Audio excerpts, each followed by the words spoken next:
Howdy, howdy, and welcome back to Gale FFTCG. Today, we're talking about Fire Water Warriors of Light.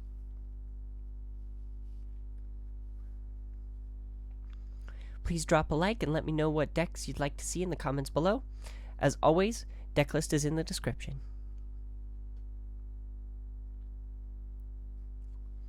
So, this list is based around a lot of cool engines.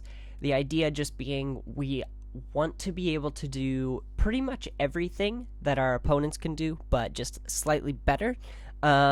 This deck is what we would maybe call mid-range deck, but it has a lot of good ways of answering a lot of cards within the meta at the moment. There are some really clever backup engines and things. Shout out to Mick Mole for giving me a lot of the inspiration for this deck. And we also benefit quite a bit from the Warrior package. But without further ado, we're just going to jump straight into it.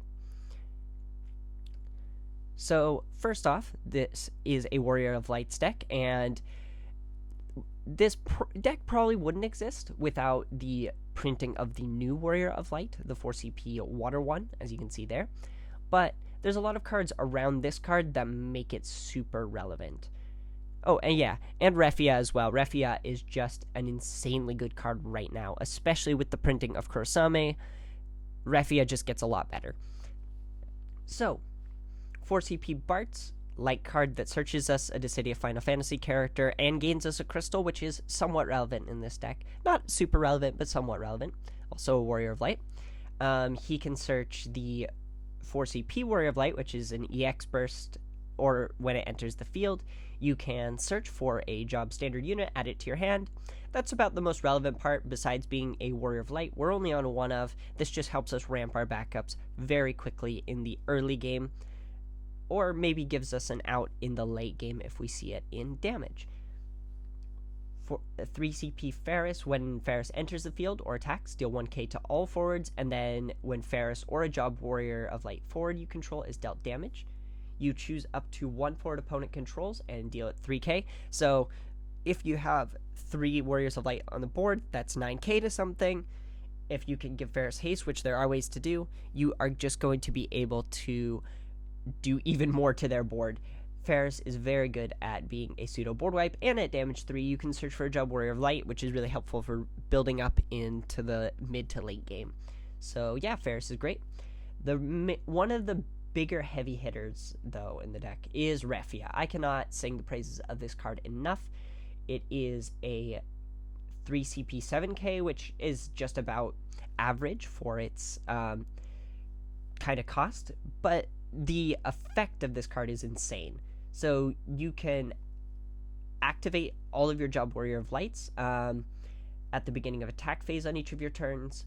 When 4 or more dull characters are activated by this effect, you can draw a card, which is obviously very potent, being able to just draw cards. But this can also act as ramp. A lot of our backups actually are Warriors of Light too, so if you have all 3, you're going to be activating 3 backups every single turn, and that is very good, especially if you're drawing cards. So really all you need is Refia and the 3 backups to make this go really fast. Admittedly, you can do this with forwards too, but this effect would be kind of okay. It would make Refia a ramp piece if it wasn't for the second line of text, where you can duel 4 active job Warrior of Light, including backups, to choose a forward opponent controls, put it on top or bottom. This is super good, especially if you know you can attack easily. You can force your opponent to put their best thing on top and then hit it into damage zone. Just don't do this on EX burst forwards unless it really doesn't matter. But being able to do that and then activate them and then potentially draw a card is super strong. Refia is definitely an engine card in this list, and it feels great every time you can pull off that ability.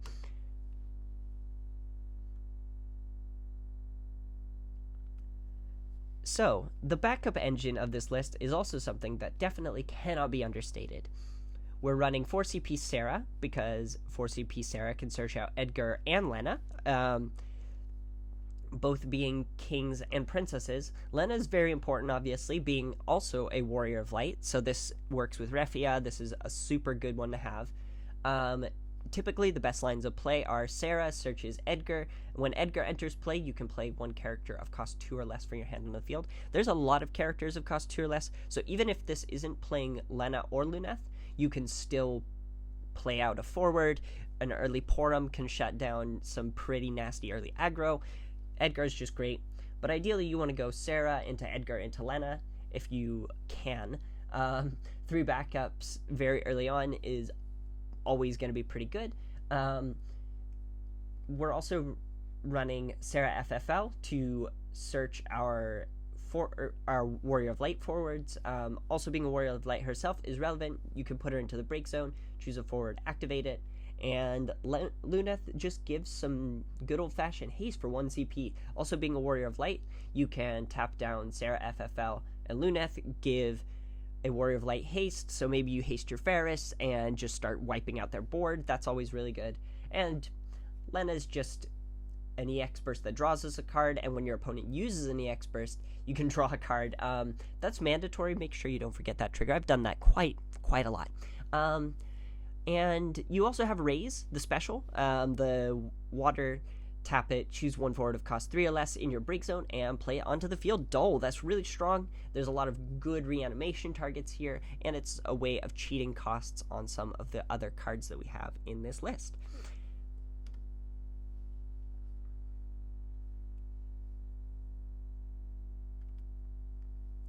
This deck also makes use of the Warriors package. Earlier variants didn't have Warriors at all in it because it was like when Michael and I were working on this list, we really thought, maybe this is not the exact list for Tyvis. Let's see. And I played the deck, got absolutely hammered in my tournament, and then kind of sat back and went, this deck is really missing something. This deck is on the verge of greatness, and it's missing something. And I was like, oh, we took out Tyvis, didn't we? Let's maybe put Tyvis back in, and it fixed a lot of the problems of the deck. So Tyvis is a must. When it comes in, you can search for Warrior, job or card name, which is kind of cool. And for 0, you can play a Warrior or card name Warrior of cost 3 or less, and that's really strong. We're only on 3 different Warriors. We're on 2 CP Firion, we're on Mog 6, and Yuzuki.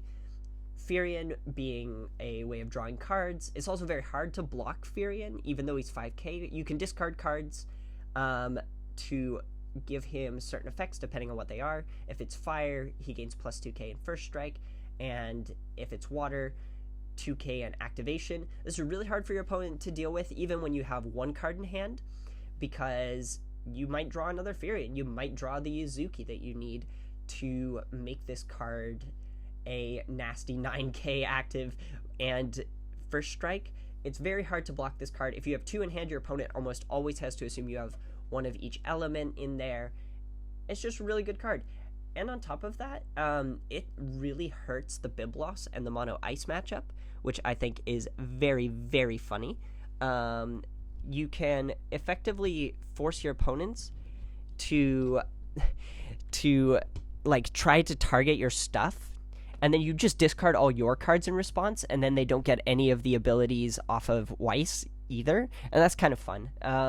This card is just very, very potent and very hard to get around. We also have 1 copy of Mog 6 and 1 copy of Yuzuki. Mog 6, when it enters the field, you draw a card. Being able to play search from Tyvis and then play Mog off of Tyvis to draw a card basically means that you're up 2 backups and an extra card, which is always great. But Mog also can be put in the break zone, and your opponent can't search during the turn that this happens. So maybe you are on your turn 2, you slam Tyvis off of 1 backup, you get this Mog, you play it. It really can hammer quite a lot of the decks that need early search for setup, especially Mono Ice and that sort of thing. But with how prevalent search is still to this day, this card pretty much should be at least a 1 of in any deck that can get it. Tyvis just being able to have a perfect neutral play and then also force your opponent to play slower at your pace is always going to be a good card. We're also on 1 Yuzuki. There were some other Warriors that were up for consideration, maybe Cyan and things, but Cyan doesn't do as much as I would like it to. Refia is a great piece of removal. Ferris is a great piece of removal. We have a lot of removal in this deck, and Cyan just didn't quite make the cut. Typhus is better as a toolbox in this deck than he is as a kind of a full package in and of himself. Yuzuki is not as necessary as she used to be. It's great for blocking some unfavorable ones, especially with Furion. You only need to pitch one water card to make him effectively a 9k. You can activate block, and it reduces the damage to him because he's a water forward. If your opponent is doing damage-based abilities, obviously this keeps your fire forwards safe, but again, not so much of that happening, as we now have Limit Break, and the 4CP Light Cloud can just kill our Yuzuki anyway. If you wanted to, you can maybe get rid of something to slot in a second Yuzuki if you're really scared of Cloud or your meta is very Cloud dependent. But I don't think Yuzuki is as big of a necessity as it used to be.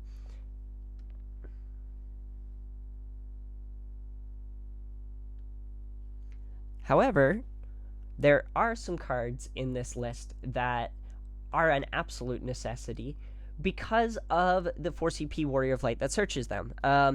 So the 4CP Warrior of Light can search any standard unit, so it's the 3CP Samurai backup. There's only one in the deck, but because of the consistency of Bart's into Samurai, it's very good. And 5CP Ninja, which is a card from last set that saw a little bit of play in the Water Wind deck, the monsters list that dominated the US.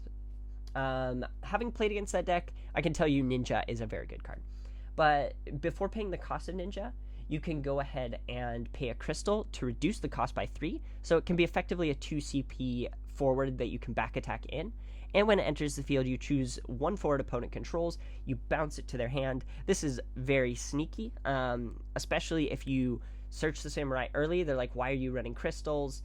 When you tell them at the end of the game that the Samurai is the only crystal generator, or at least the only backup crystal generator you have in the deck, because you can search it, your opponent's like, what? Yeah, Ninja can kind of just feel a little bit suspect, and if your opponent does know that they're coming in and you always have one hand in a crystal and 2 backups open, they kind of have to just respect that you're probably going to have that. Admittedly, that's not the only removal that we do have. Those ones are very vital to the strategy of the deck and can really take your opponents by surprise, but we're also on 2 Cyan and 2 Glaciella Wazette. They both generate crystals, and they're able to be removal. Cyan can be a board wipe, or it can just be some pings as well. It just does a lot for not a lot of cost, which is obviously very good. Glaciella Wazette as well. You're going to have a lot of characters anyway. Being able to have this enter the field, if you already have a crystal, your opponent basically doesn't want to respond. If they have an Amaterasu to stop your Glaciella, you just respond by sacking the crystal and killing something on the stack. Even if you lose the Glaciella, your opponent's also losing something, and that's pretty great.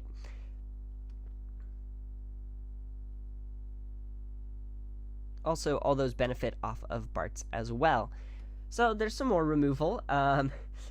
This is very much not crystal reliant, but still very relevant to the deck as a whole.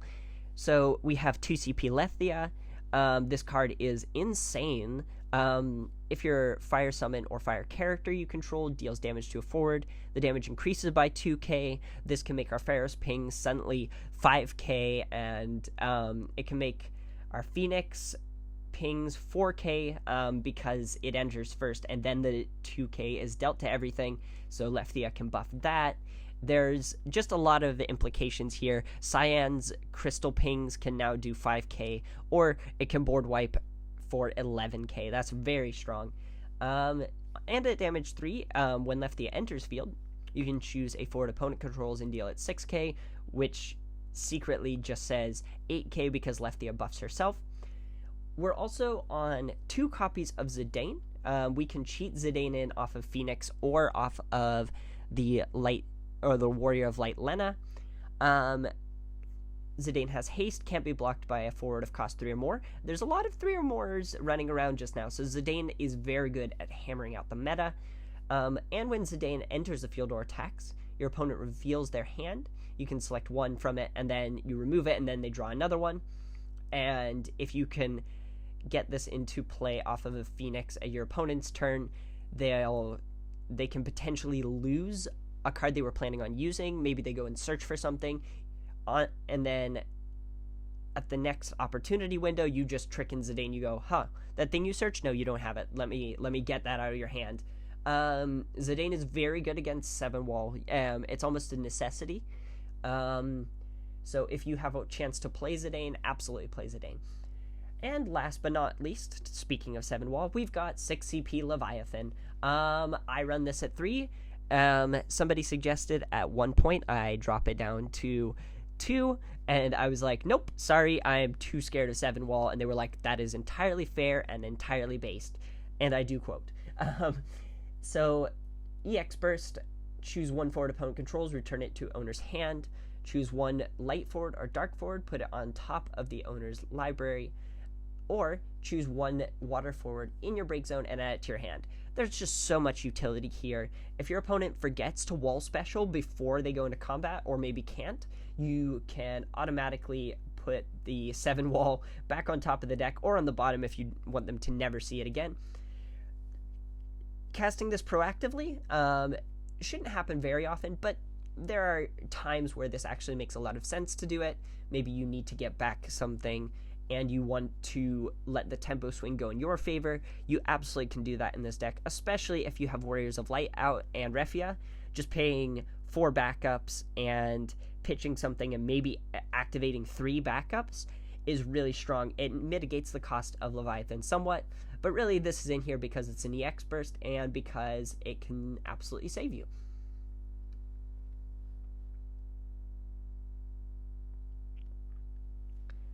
And now our little protection racket. We have 3 CP Amaterasu. You know it, you love it. Cancels an auto ability, and if it's from a forward, deal 8k. Super strong. It's really good against 7-wall, obviously. We're running 2 copies. It's not a necessity in this deck. You don't want to always see it, but the times that you do, you really want to see it. There could be an argument made to bumping it up to 3 if you want to go down 1 Leviathan. It entirely depends on your meta, but I think 2 is perfectly fine here. We're on 2 of the 2 CP Porum as well, mainly for the effect of blanking abilities. This is really good against Gilgamesh FFBE in the 7-wall list. It's very good against Biblos, and it's very good against cards like Weiss. There's just a lot of reasons to run this Porum. It's still very good. Just remember, it is cost 5 or less. That's cut out some people. If you want to play this card, just be wary of that. 1 CP Kukulane the Impure.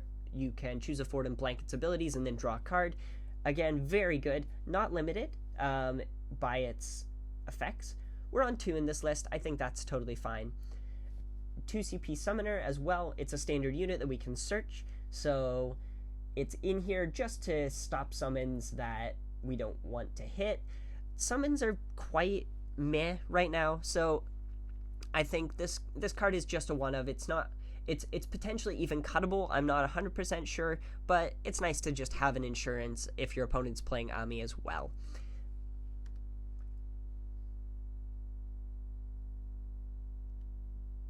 And finally, for the first time ever, we have our Limit Break deck. I'm looking forward to talking about the Limit Break deck in more videos as well, but this is kind of an exciting moment for us. So, Zach, 3 CP. When it enters the field, you choose a forward, deal it 3k. Super strong, especially with Lefthea. This being a 5k, maybe your Ferris did some damage and you want to finish off a big threat. Zach is a great way of doing that. You're always going to have access to it, which is very, very potent. 3 CP Leo, again, just another great neutral play. It's not a big body, but if you can play it early, you're going to draw an extra card. That's always going to be good. And even on turns where you are off, maybe you have 4 cards in hand, you're like, oh, I fancy an extra card. Just playing Leo is a very good card. 5 CP Tidus as well is fairly easy to pull off in this deck. You're more often than not going to have 8 or more characters, or forwards and or backups. Titus does count himself. I don't think a lot of people realize that. When Titus enters, you can be on 7 characters. And when Titus enters, having him be your 8th, that still counts. You can pay 3 and do all 3 actions. You can choose a forward, put it on the bottom of its owner's deck. Choose a backup, put it on top of your owner's deck. And you can draw 2 cards. This is really great, especially in the Mono Ice matchup. If you want to knock down a Nero, send it to the top of the deck. Maybe don't attack that turn just so they draw it or whatever. But basically, you can hit some really nasty backups. Unalesca's really good here. There's a ton of good ones. Actually, on second thought, don't hit the Nero. There are better things to hit. But being a source of removal, a source of backup removal, and drawing cards is very good with Titus. Cannot recommend this highly enough. We're on 3 Zach, 3 Leo, and 2 Titus. You ideally only want to use Titus once per turn, but Zach and Leo only have a limit break limit of 1, so you only need to flip over 1 additional card with them, meaning that you could play these cards once each, and then Titus can be your last one because you'll have some cards left over. So yeah, that is the end of our deck tech. Don't forget to drop a like and let me know what decks you're excited to see in the comments below. And as always, deck list is in the description. Have a good day and a great rest of your week.